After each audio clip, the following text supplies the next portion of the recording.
Hii ni kliniki ya fikra kutoka WeWork. Mimi ni Joseph Msami. Karibu tuangalie mambo mengi yanayozunguka dunia na namna bora ya kufikiria sawasawa. Kliniki ya fikra inakuletea maarifa mengi sana yanayokuhusu wewe katika jamii yako inayokuzunguka, lakini zaidi ya yote tunaangalia namna gani unaweza kuchukua hatua za kukusaidia katika nyanja mbalimbali.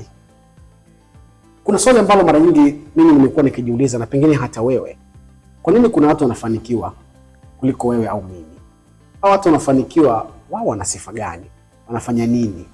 Tani wanasema wengine dusko, yani unapata lakini kwa mbali, kwa tabu. Lakini kuna watu ni kama kuna sehemu fulani wakibonyeza tu humo wanafanikiwa.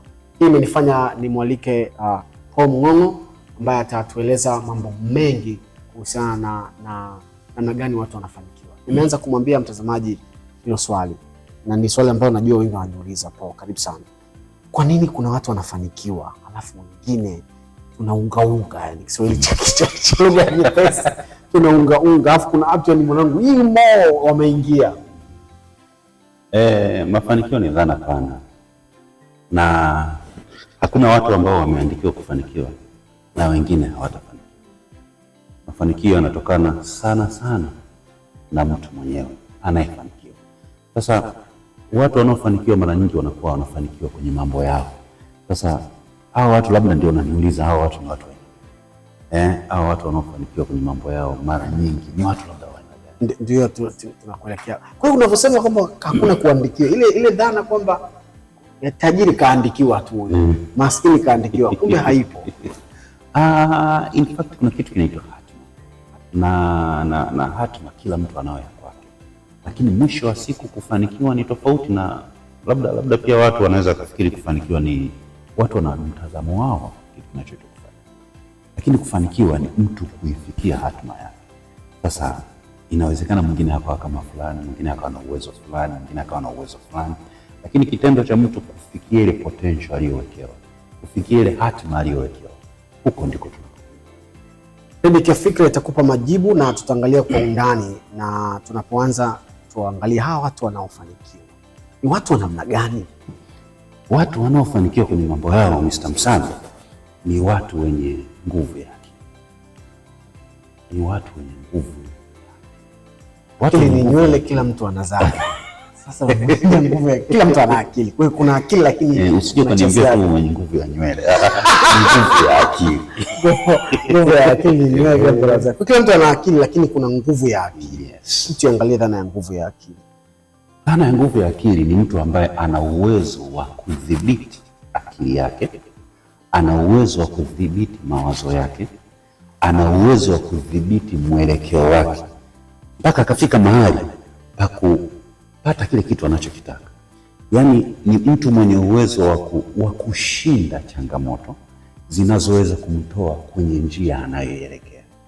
Huyu ndio mtu mwenye nguvu ya akili. Kufikia hiyo sio kitu ambacho kila mtu anakiweza. Huo kweli ni uweke wazi, na ni uweke bayana kabisa leo. Kufikia mafanikio au kufikia kwenye kitu unachokihitaji si kitu ambacho mtu lele mama anaweza kukifikia. Ndio nguvu yenyewe, nguvu ya akili. Nguvu ya akili ni uwezo wa kudhibiti mawazo, kudhibiti fikra, kudhibiti mihemko na kudhibiti njia yako, kudhibiti mwelekeo wako, kuepukana na changamoto, vitu vinavyoweza kukutoa njiani. Huo uwezo wa hiyo control ndio tunaita nguvu ya akili. Sababu mambo yote yanaongozwa kwenye eneo linaloitwa akili.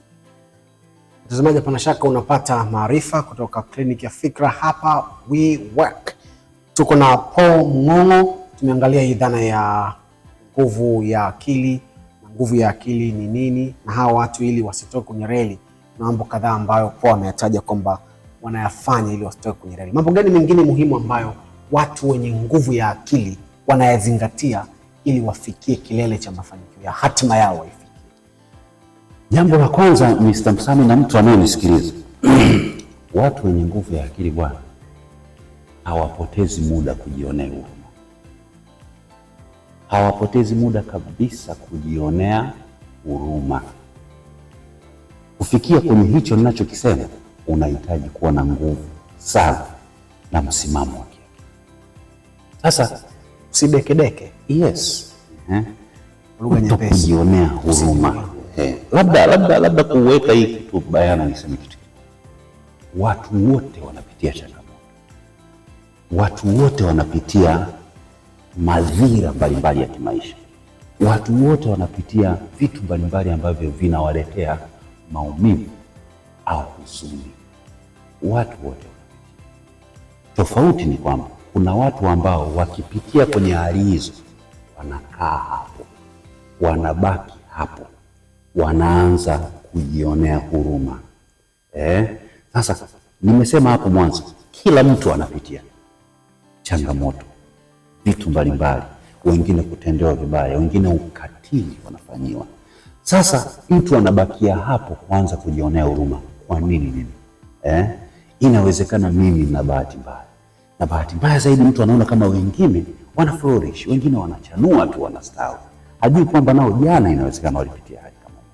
Anaanza kujiona kwa nini mimi, anajionea huruma. Sasa huyo ni mtu ambaye ameshatolewa kwenye reli, kwa sababu kuna vitu vimeingia katikati, vimemtolea focus. Anaingia kwenye chumba kinachoitwa kujionea huruma. Anaingia kwenye chumba, anaanza kudevelop hisia hasi. Hisia hasi ndio hizo nilizozisema. Labda mimi nina bahati mbaya, labda mimi sipendi, labda Mungu ameniacha, labda mimi siwezi kufanikiwa, labda sikuandikiwa, wenzangu wamefanikiwa kwa kudra za Mwenyezi Mungu, labda wenzangu wana bahati, na vitu vya namna hiyo, na kujiona yeye anatoka. Sasa unaanza kwa kutendewa kitu kibaya, unakuja kwenye kudevelop hisia mbaya. Hatua ya tatu sasa, hizo hisia mbaya zinakuweka kwenye kona, zinakuondoa kwenye njia. Unabaki kujihurumia, unabaki kunung'unika, unabaki kujiona mtu usiye na bahati, unabaki kujiona mtu ambaye hufai. Sasa ukishafika kwenye hiyo level tu, tayari wewe unakuwa umeshaondoka kwenye njia ya watu wanaofanikiwa. Umeshindwa kudhibiti akili yako, umeshindwa kutumia nguvu na kuona kwamba hii ni changamoto, lakini iko kesho.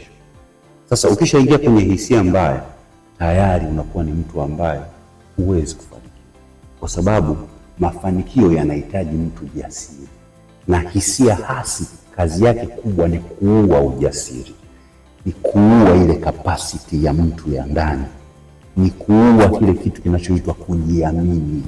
Sasa mafanikio yanahitaji ujasiri, yanahitaji kujiamini. Unaona? Sasa ukishaua kwa kutumia hisia hasi, unakuta huwezi kufanikiwa. Sasa watu wengi, asilimia kubwa ya watu tulioko hapa duniani, tumepoteza muda mrefu sana kwenye kujihurumia, kwenye kujionea huruma, kwenye kuhuzunika, kwenye kusikitika na kujiona hatuna maana. Ule uhalisia wetu, ule uhai tulionao kwenye nafsi, ile nguvu ya nafsi imepotezwa na kitu kinachoitwa kujionea huruma. Sasa tunakuwa tunaondoka. Lakini watu niliowasema awali, wale wachache sana wenye nguvu ya akili, hawapotezi muda kubaki kwenye ile kona, kwenye kile chumba cha kujionea huruma. Wanaona hii ni changamoto, iko kesho, tuachane na yaliyopita. Ndio wazamani wakisema wahenga, yaliyopita si ndwele, tugange yajayo.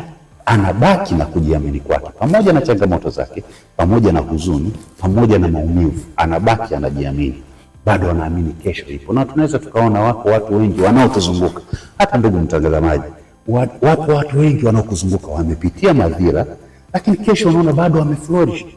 Unaona watu wengine hata kwenye siasa hizi, leo anasema vibaya nchi nzima, kiongozi hafai, amefukuzwa kwenye nafasi, ametumbuliwa, lakini kesho unashangaa anainuka, alikuwa na kashfa, leo anajiamini tena na anasonga mbele. Sasa hao ni watu wachache wenye nguvu ya akili ambao hawapotezi muda kwenye kujionea.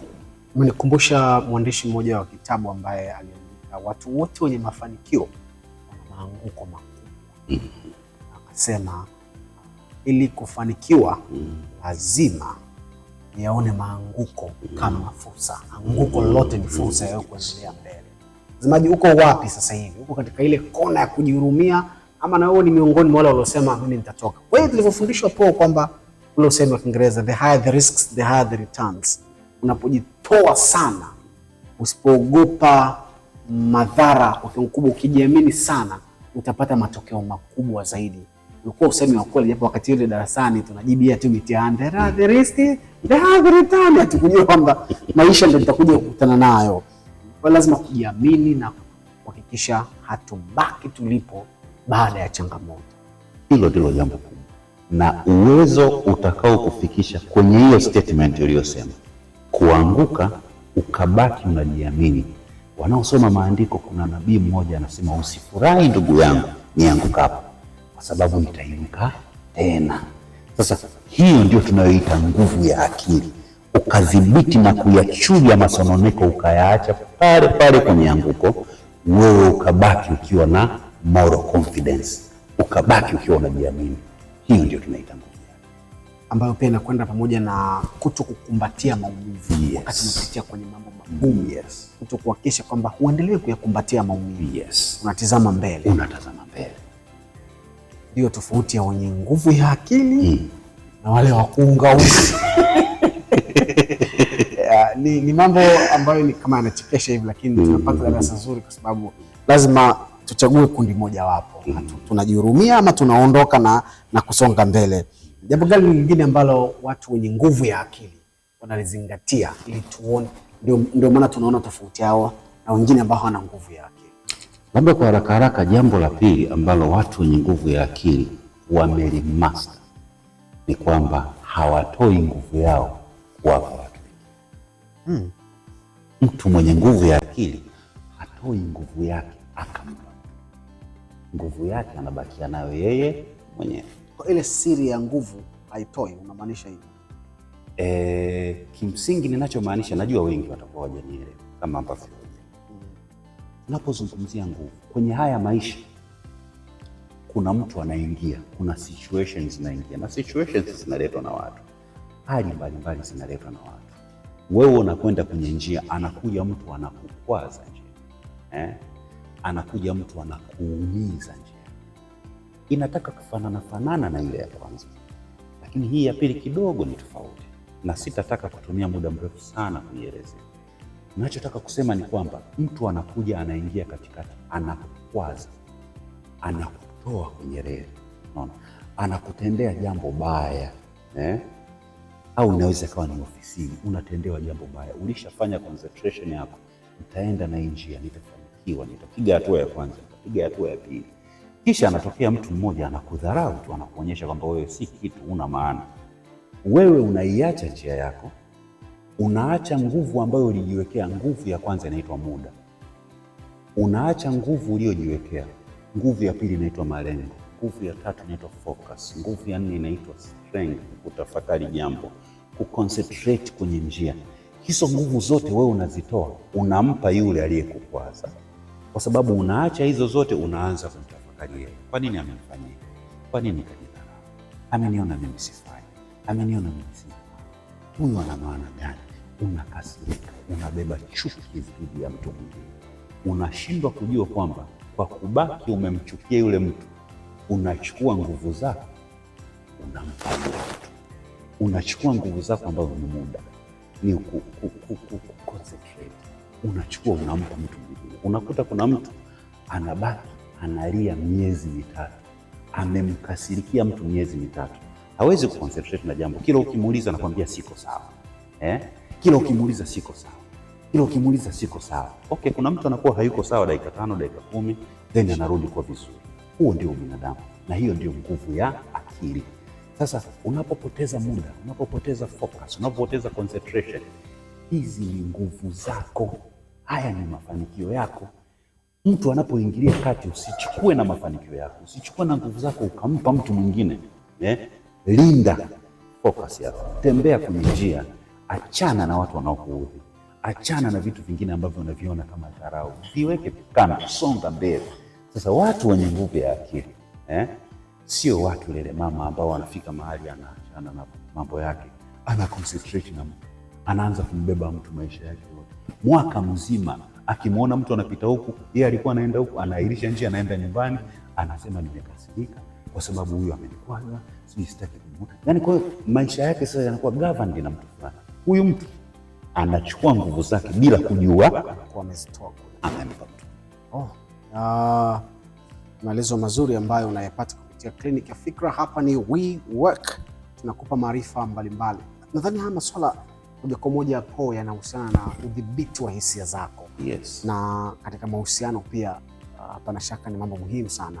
Unapokuwa mnahusiana, hata mambo yakitokea mabaya, hasa si wakati wa kuyabeba, ni wakati wa kuendelea mbele, ili tumie nafasi hiyo kusonga mbele na sio kumpa mtu mwingine nguvu kama ulivyosema. Jambo lingine muhimu ni lipi la kuhakikisha ambalo watu wenye nguvu ya akili wanalifanya, la tatu sasa hapa nashaka, ili kuweza kufanikiwa tofauti na wengine ambao hawana hii nguvu ambayo tunaizungumza? Sawa. Watu wenye nguvu ya akili kwenye jambo la tatu, kwa nini wao wanafanikiwa kwa haraka? Ni kwa sababu watu wenye nguvu ya akili hawachelewi kufanya mabadiliko. Watu wenye nguvu ya akili hawachelewi kufanya mabadiliko. Maisha yetu hayako static. Maisha yetu hayajabaki sehemu moja yameganda. Maisha yetu yanatembea, yanabadilika kulingana na mazingira. Vitu vyote lazima vinapitia mabadiliko, ikiwa ni pamoja na sisi kama binadamu. Toka hapa ukienda sehemu nyingine, kuna kitu kinaitwa adaptation.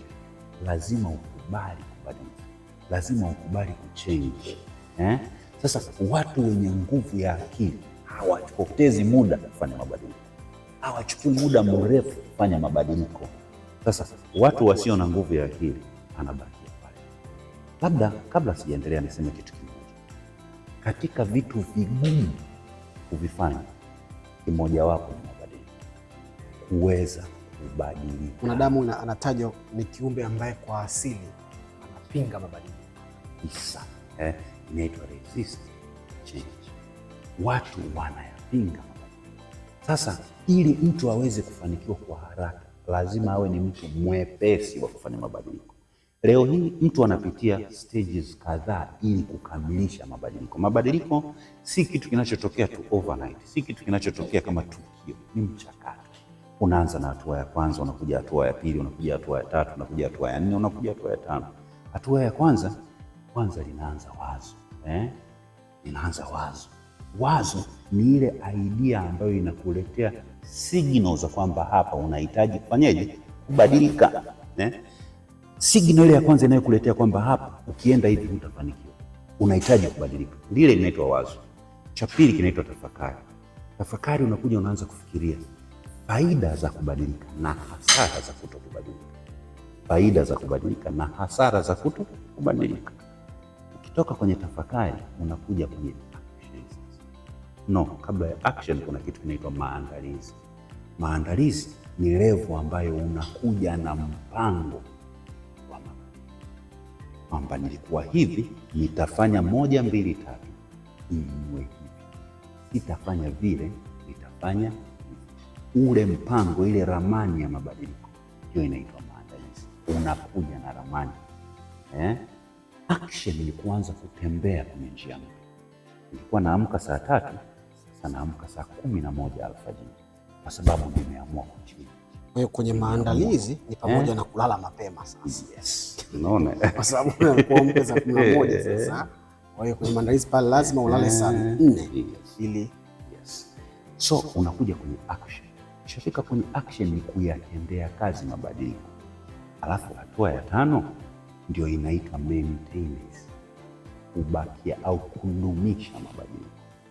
Nadhani hatua ngumu hiyo. Ni hatua ngumu kwa sababu hata kuna usemi mmoja unafahamu kwamba ni rahisi kuwa namba 1, lakini si rahisi kubaki namba 1. Nafikiri kwenye kubaki namba 1 hapo kuna shughuli. Hiyo ndio shughuli. Sasa kwenye hizo hatua, wenye nguvu ya akili na wasio na nguvu ya akili wote tunapitia namba 1.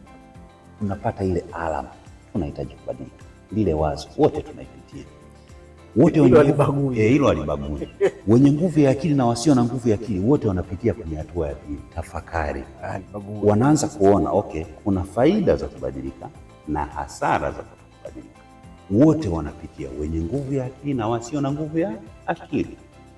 Wote wenye nguvu ya akili na wanapitia kwenye hatua ya 3. Unaona?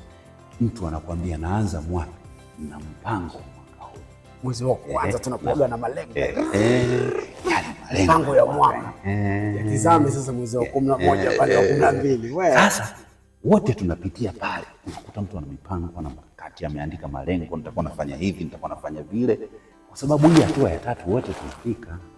Sasa hatua ya 4 ndio inaanza kututenganisha. Inaitwa action, kuyatendea kazi mabadiliko. Hapo sasa maji yanajitenga na mafuta. Sasa pale maji yanaanza kujitenga na mafuta. Wenye nguvu ya akili zile za wastani, wale wenye nguvu sana wanaingia kwa nguvu, wale wenye nguvu kidogo wanaingia pashale. Wanaingia kimtindo tunasema. Anaingia pale, alipanga amke saa 11, anaamka. Anaamka saa 11.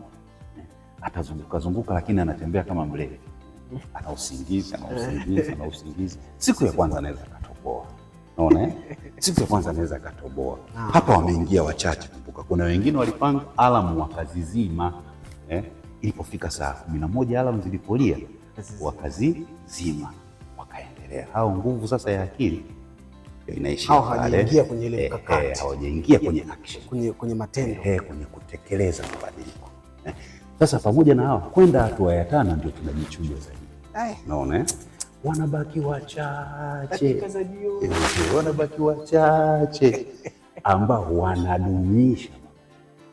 Sasa tofauti kubwa ya anayefanikiwa na asiyefanikiwa inaanzia hapa, kwenye kudumisha mabadiliko. Sasa mwenye nguvu ya akili ni yule anayeweza kuamua kubadilika, akabadilika na akadumisha mabadiliko. Unaona vitu vitatu: akaamua, akabadilika na akadumisha mabadiliko. Sasa wengi wetu tunachelewa kwa sababu we don't change. Unaona kabisa huyu mwenzangu muonekano wake ni mzuri na mimi nataka nianze kuwa na muonekano. Utafanya siku moja, kesho unaona. Sasa wenye nguvu ya akili, hawa ambao unaona wanafanikiwa kwenye mambo yao, ni watu ambao akiamua ni kushoto, anaenda kushoto na anabaki kushoto mpaka kumletee matokeo. Wengine wanafika mahali pa kuamua kubadilika, anabadilika akifikiria atapata change ya haraka. Asipoona matokeo ya haraka, anarudi alikotoka. Kumbe alihitaji kudumisha mabadiliko, alihitaji consistency. Sasa bila consistency huwezi kufanikiwa. Ndio maana ndugu unayenisikiliza, na sisi tunaojadili hapa, ukweli ni kwamba kama tunataka kufanikiwa, lazima tuwe na nguvu ya akili, nguvu inayoweza kuamua na kuyashikilia mabadiliko. Hapo ndipo tunapotofautiana. Si kwamba wengine wana manufaa zaidi, wengine hawana. Si kwamba wengine ni wabaya, wengine si wabaya. Si kwamba wengine wana akili sana, wengine hawana akili sana. Hapana. Fuatilia watu wote waliofanikiwa, hawafanyi tunavyofanya sisi. Ukitaka matokeo tofauti, fanya tofauti. Huwezi ukapata matokeo tofauti kwa action na maisha uliyoyazoea. Sasa amua kubadilika. Mimi na wewe tuamue kubadilika. Leo hii watu wengi wanatamani kuwa watu wanaomwomba Mungu. Wanafanya maamuzi kwamba uko umuhimu wa kweli wa kuanza maisha ya kumwomba Mungu.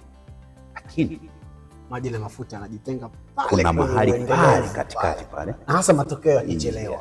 Muombea jambo mwezi wa 2 wa 3, kesho unarudi kuwa mtu anaacha kuwa mtu wa ibada. Watu wanatamani kupangilia mlo vizuri. Watu wanatamani kupungua miongoni mwa vitu vinavyotutatiza hasa kwenye miji mikubwa Dar es Salaam nyingine.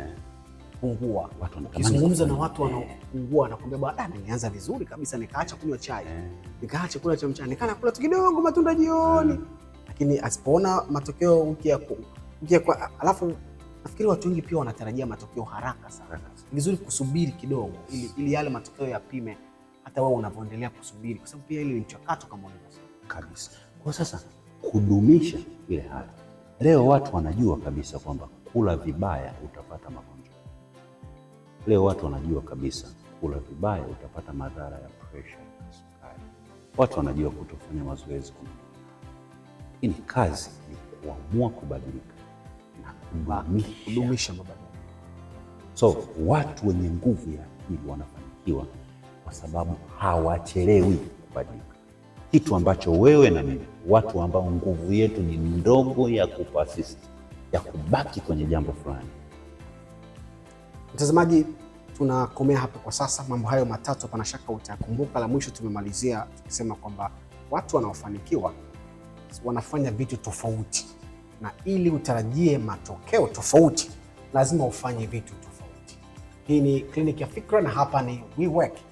Tutaendelea na mambo mengine ambayo yatakusaidia ili uweze kuwa mtu mwenye nguvu ya akili.